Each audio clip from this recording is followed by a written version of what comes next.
പലപ്പോഴും വാക്കുകൾ കൊണ്ട് അതിഭാവുകത്വം സൃഷ്ടിക്കാൻ സാധിക്കുന്ന അതിന് കഴിവുള്ള ഒരു വ്യക്തിയാണ് സുരേഷ് ഗോപി എന്ന് തോന്നിയിട്ടുണ്ട്. അദ്ദേഹം പറഞ്ഞിട്ടുള്ള പല കാര്യങ്ങളും അതുകൊണ്ട് തന്നെ കേൾക്കുമ്പോൾ ഇഷ്ടം തോന്നിയിട്ടുണ്ട്. ചിലപ്പോൾ ആ വാക്കുകളുടെ പേരിൽ അദ്ദേഹം വിമർശനം നേരിടേണ്ടിയുമൊക്കെ വന്നിട്ടുണ്ട്. എന്തായാലും ഒരു വിമർശനവും താൻ ഒരു കാലത്തും മനസ്സിൽ കൊണ്ട് നടക്കുന്നില്ല എന്നതിൻ്റെ ഒരു തെളിവ് തന്നെയാണ് കഴിഞ്ഞ ദിവസം തൃശ്ശൂരിൽ അദ്ദേഹത്തിനുണ്ടായ വിജയം. എന്തായാലും തൃശ്ശൂരിലെ വിജയത്തെ ബന്ധപ്പെടുത്തി അദ്ദേഹത്തിൻ്റെ മനസ്സ് നിറഞ്ഞ ആ സന്തോഷം അദ്ദേഹം എങ്ങനെയാണ് പറഞ്ഞത് എന്നറിയണ്ടേ. ഞാനിനി തൃശ്ശൂർ എന്റെ തലയിൽ വെക്കാൻ പോവുകയാണ്. എങ്ങനെയെന്നല്ലേ, ലൂർദ് മാതാവിന് നൽകിയ കിരീടം പോലെ നെറ്റിപ്പട്ടം കെട്ടി തിടം പേറ്റി തൃശ്ശൂരിനെ കൊണ്ട് നടക്കും. മനസ്സ് നിറയുകയാണ് ആ പച്ച മനുഷ്യന്റെ വാക്കുകൾ കേട്ടിട്ട്.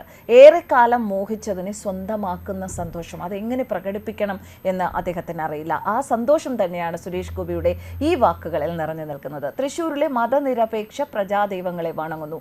കേരളത്തിൽ നിന്നുള്ള ആദ്യ NDA MP ആയി തിരഞ്ഞെടുക്കപ്പെട്ട സന്തോഷത്തിൽ സുരേഷ് ഗോപി കൈകൾ കൂപ്പി പറഞ്ഞ വാക്കുകളാണ്. ശാസ്തമംഗലം മൂലയിൽ ലെയിനിലെ വീട്ടിൽ വിജയം ഉറപ്പിച്ച ശേഷം കഴിഞ്ഞ ദിവസം ഉച്ചയോടെ മാധ്യമപ്രവർത്തകരെ കാണുമ്പോഴാണ് അദ്ദേഹം ഈ വാക്കുകൾ പറഞ്ഞത്. അദ്ദേഹം പറഞ്ഞ മറ്റൊരു കാര്യം, തൃശ്ശൂർ ഞാൻ ഇപ്പോഴും എടുത്തിട്ടില്ല, അവർ തന്നതാണ്, അത് ഹൃദയത്തിലേക്ക് വന്നിരിക്കുന്നു. ലൂർദ് മാതാവിന് നൽകിയ കിരീടം പോലെ തൃശ്ശൂരിനെ ഞാൻ തലയിൽ വയ്ക്കും. നെറ്റിപ്പട്ടം കെട്ടി തിടം പേറ്റി ഞാൻ തൃശ്ശൂരിനെ കൊണ്ട് നടക്കും. സുരേഷ് ഗോപിയുടെ വാക്കുകളിൽ ആ തൃശ്ശൂരിനോടുള്ള ഒരു സ്നേഹം, തൃശ്ശൂരിലെ ജനങ്ങളോടുള്ള ഒരു സ്നേഹം, തൃശ്ശൂരിലെ ആ സാംസ്കാരിക പാരമ്പര്യം നിലനിർത്താൻ തനിക്കൊരു ഭാഗമാകണം എന്നുള്ള ആ ഒരു ആവേശം അതൊക്കെ തന്നെയാണ് നിറഞ്ഞു നിന്നത്. വിജയത്തിന് ഗുരുവായൂരപ്പൻ മുതൽ ലൂർദ് മാതാവിന് വരെ നന്ദി പറഞ്ഞാണ് സുരേഷ് ഗോപി തുടങ്ങിയത്. വലിയ കഠിനാധ്വാനത്തിന്റെ കൂലിയാണ് ലഭിച്ചത്. ഒഴുക്കിനെതിരെയാണ് നീന്തി കയറിയത്. വ്യക്തിപരമായി ഒരുപാട് ദ്രോഹങ്ങൾ നേരിടേണ്ടി വന്നുവെങ്കിലും അതിൽ നിന്നും കരകയറാൻ സാധിച്ചു. തൃശ്ശൂരിലെ ജനങ്ങൾ സത്യം തിരിച്ചറിഞ്ഞു. വഴിതെറ്റിക്കാൻ നോക്കിയപ്പോഴൊക്കെ ദൈവങ്ങൾ അവരുടെ മനസ്സ് ശുദ്ധമാക്കി തന്നിലേക്കും താൻ വിശ്വസിക്കുന്ന രാഷ്ട്രീയ പാർട്ടിയിലേക്കും തിരിച്ചുവിട്ടു. കഴിഞ്ഞ 5 വർഷമായി താൻ ആവശ്യപ്പെട്ടതിന്റെ 5 ഇരട്ടിയായി തിരികെ നൽകിയ തൃശ്ശൂരിലെ പ്രവർത്തകർക്ക് നന്ദി. കേരളത്തിന്റെ മുഴുവൻ വികസനത്തിനായി മുന്നിട്ടിറങ്ങുന്ന MP ആയി പ്രവർത്തിക്കും. തങ്ങൾക്ക് ആര് വന്നാലാണ് ഗുണം എന്ന് ജനം ചിന്തിച്ചു തുടങ്ങിയാൽ ഇനിയും മാറ്റങ്ങൾ ഉണ്ടാകുമെന്ന ശുഭാപ്തി വിശ്വാസവും സുരേഷ് ഗോപി തന്റെ വാക്കുകളിലൂടെ പ്രകടിപ്പിച്ചു. 2019 സുരേഷ് ഗോപിയെ സ്ഥാനാർത്ഥിയായി BJP പ്രഖ്യാപിച്ചതോടെയാണ് തൃശ്ശൂർ മണ്ഡലത്തിന്റെ ട്രെൻഡ് മാറാൻ തുടങ്ങിയത്. ഇടത് വലത് മുന്നണികൾക്ക് കടുത്ത വെല്ലുവിളിയായി സുരേഷ് ഗോപി മാറുകയായിരുന്നു. എന്നാൽ അദ്ദേഹം ജനങ്ങൾക്കൊപ്പം നിന്ന് അവരുടെ പ്രശ്നങ്ങൾക്ക് പരിഹാരം കണ്ടു. 2019 തോൽവിക്ക് ശേഷം മണ്ഡലത്തിൽ നിന്നുകൊണ്ട് തന്നെ ജനങ്ങൾക്ക് വേണ്ടി പ്രവർത്തിച്ചു. ജനകീയമായ പല പ്രശ്നങ്ങളും സുരേഷ് ഗോപി തൃശ്ശൂരിന്റെ മുഖമായി മാറി. ജയിച്ചു പോകുന്നവർ മണ്ഡലത്തിൽ ഒരു കാലത്തും തിരിഞ്ഞു നോക്കുന്നില്ലെന്ന് പറയുന്നിടത്താണ് അദ്ദേഹം അവരുടെ കൂടെ നിന്ന് ആ ജനഹൃദയങ്ങളെ കീഴടക്കിയത്.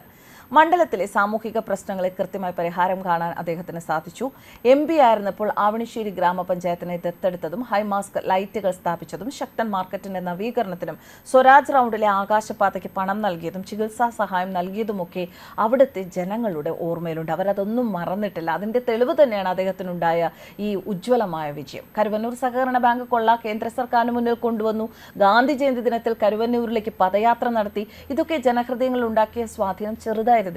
കരുവന്നൂരിലെ പണം ജനങ്ങൾക്ക് തിരികെ ലഭിക്കുമെന്ന് പ്രധാനമന്ത്രി ഉറപ്പു നൽകിയതോടെ താൻ ഒരു ജനകീയ നേതാവാണ് എന്ന് ജനങ്ങളെ സുരേഷ് ഗോപി ബോധ്യപ്പെടുത്തുകയായിരുന്നു. ആരോപണങ്ങളിൽ എങ്ങും വീണില്ല, ആരെയും പഴിചാരിയില്ല.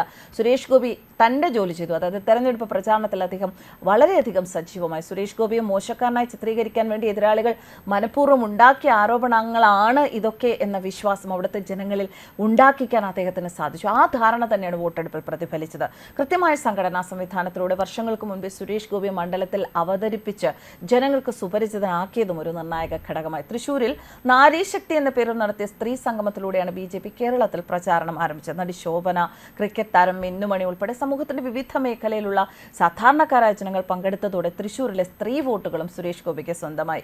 ക്രിസ്ത്യൻ സമുദായത്തെ ഒപ്പം നിർത്തിയതും അദ്ദേഹത്തിന് നേട്ടമായി. ലൂർദ് മാതാവിന് കിരീടം നൽകിയതിന്റെ പേരിൽ സൈബർ സഖാക്കളും മാധ്യമങ്ങളും അദ്ദേഹത്തെ വേട്ടയാടാൻ ശ്രമിച്ചതും അതിന്റെ സത്യം പുറത്തു വന്നതും സുരേഷ് ഗോപിയിലേക്ക് ജനങ്ങൾ കൂടുതൽ അടുക്കാൻ കാരണമായി. ഇനി പ്രധാനമന്ത്രി നരേന്ദ്രമോദിയുടെ ഇടയ്ക്കിടെയുള്ള മണ്ഡലത്തിലേക്കുള്ള ആ വരവും സുരേഷ് ഗോപിയുടെ മകൾ ഭാഗ്യയുടെ വിവാഹത്തിൽ അദ്ദേഹം പങ്കെടുത്തതുമൊക്കെ ജനങ്ങളെ മാറ്റി ചിന്തിക്കാൻ പ്രേരിപ്പിച്ച ചില ഘടകങ്ങളാണ്.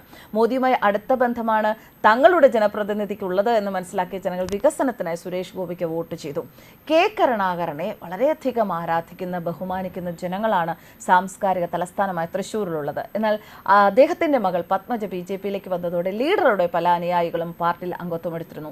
തിരഞ്ഞെടുപ്പ് പ്രചാരണ വേളയിൽ BJPയിലേക്ക് എത്തിയവരെ സ്വീകരിച്ചതും പത്മജയായിരുന്നു. കോൺഗ്രസ് പ്രവർത്തകരിൽ നിന്നുള്ള സൈബർ ആക്രമണത്തിനും പത്മജ ഇരയാകുന്ന കാഴ്ചയാണ് കേരളം കണ്ടത്. ഇതോടെ ലീഡറെയും മകളെയും ഇഷ്ടപ്പെടുന്നവരും സുരേഷ് ഗോപിക്ക് അനുകൂലമായി ചിന്തിച്ചു. എന്തായാലും സുരേഷ് ഗോപി എന്ന മനുഷ്യൻ, അദ്ദേഹം ഒരു വെറും രാഷ്ട്രീയക്കാരനല്ല, അതിനേക്കാളുപരി മനുഷ്യസ്നേഹമുള്ള നന്മയുള്ള ഒരു നല്ല കലാകാരനാണ്. താൻ ചെയ്ത കഥാപാത്രങ്ങളിലേതുപോലെ തന്നെ ജനങ്ങളോട് എങ്ങനെ പെരുമാറണം എന്ന വ്യക്തമായ ബോധം ഉള്ളിലുള്ള മനുഷ്യനാണ് എന്നത് കഴിഞ്ഞ കാലങ്ങളിലെ അദ്ദേഹത്തിൻ്റെ പ്രവർത്തനങ്ങളിലൂടെ അദ്ദേഹം തൃശ്ശൂരിലെ ജനങ്ങളെ ബോധ്യപ്പെടുത്തി കഴിഞ്ഞു. അതിനുള്ള അവരുടെ സമ്മാനം തന്നെയാണ് അദ്ദേഹത്തിൻ്റെ ഈ വിജയം. ആ വിജയത്തെ അത്രമാത്രം ഹൃദയത്തിൽ കൊണ്ടു നടന്ന് ഇനി തൃശ്ശൂരിനെ അദ്ദേഹം ഒരു സംഭവമാക്കി മാറ്റുമെന്നുള്ള കാര്യത്തിൽ യാതൊരു സംശയവുമില്ല. അത് കണ്ട് ഇവിടുള്ള മറ്റുള്ളവർ കൊതിക്കട്ടെ. ന്യൂസ് ഡെസ്ക് കർമ്മ ന്യൂസ്.